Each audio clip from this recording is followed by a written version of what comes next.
describe him to me.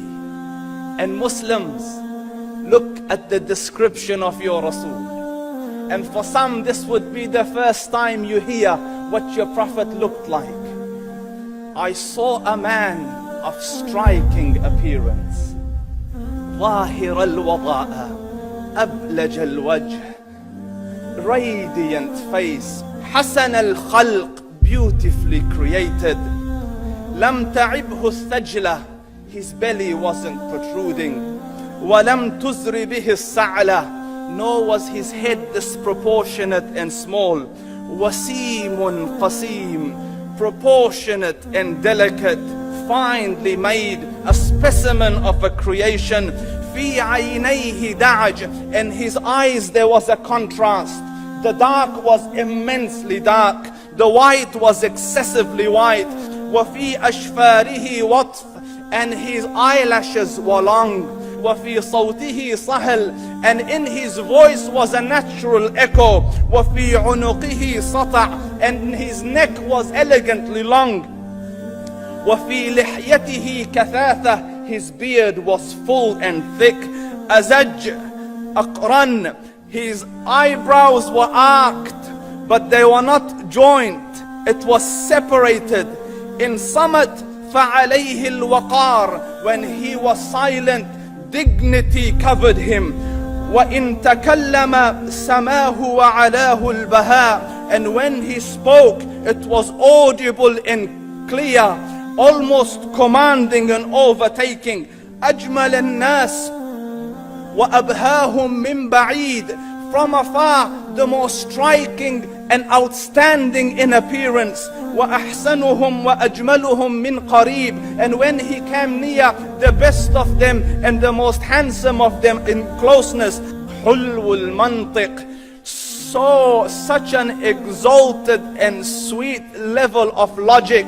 Like when he used to speak, it was so coherently logical, it was smooth and easy to understand. فصل لا نزر ولا هذر, he was to the point, not excessive nor too short. كأن منطقه خرزات نظم يتحدرن, his logic, his utterances, his words were like jewels coming out of a necklace, calculated, polished, one after the other, it would flow magically. ربعة, he was medium in height. Your eye didn't have to strain to look up at him, nor was it tedious to look down at him. He was a comfortable sight to look at. له رفقاء يحفون به, he had friends, the people that were with him, they were working around him to try to serve and protect him.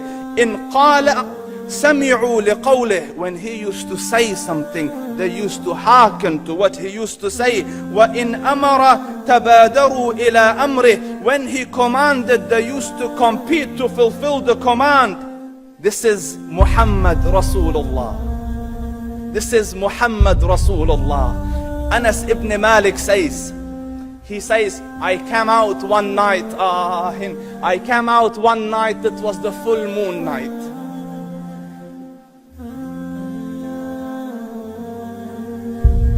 And I looked at the moon, and in the desert, understand, the moon is an awesome sight. It is smooth, it is radiant, it is clear, it is gentle compared to the scorching sun at which they are used to. So the moon was the epitome of beauty. So he says, I came out at a full moon night and I looked at the moon and I saw it beautiful, handsome. So I said, let me go see if the moon is more handsome or my Prophet is more handsome. Let me see if that is more beautiful or the Prophet is more beautiful. So I went and I saw him standing afar.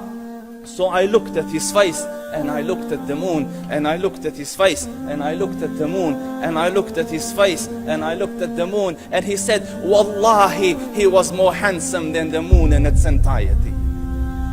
That is just the look of your Rasul. Aisha radiyallahu anha says, I was sewing with the needle. My needle dropped in the dark. I couldn't find it. I said, Ya Rasul, I can't find it. He moved his face close, and I swear, out of the radiance of his face, I found my needle. And the Prophet sallallahu alaihi wasallam was mind-bogglingly handsome, but his handsomeness was covered with waqar and jalal and hayba. The Sahaba say, when we used to sit at his feet, two feelings conflicting would come on the heart.